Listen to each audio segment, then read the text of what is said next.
Mr. Marshall, could you explain just what the new plant is all about? The new plant is to be erected for the purpose of removing sulfur from heavy sulfurous fuel oils which are used in the metropolitan area for the generation of power, both by large consumers and by smaller apartments. And the whole purpose of the plant is to remove the sulfur so that when fuel oil is burned, we will not be belching sulfur dioxide into the atmosphere. How long will it be before this new desulfurized fuel will be on the market or being used in New York? Well, one would estimate somewhere between 18 months and maybe 2 years from now. At that time, in 1971, the regulations in the metropolitan area of New York will require that no fuel oil be sold that contains more than 3/8% of sulfur.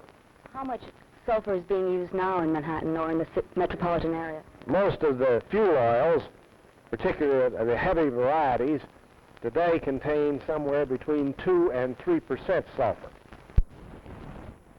How do you take the sulfur out?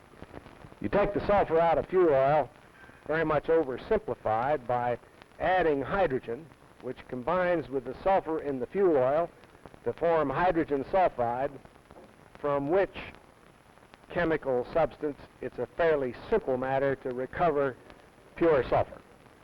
Is this sulfur going to smell up Long Island? I don't think you will even know the plant is there, and insofar as any odors emanating from the plant, for practical purposes, there will be none. Mr. Marshall, you have been working in petroleum and fuels for many, many years now.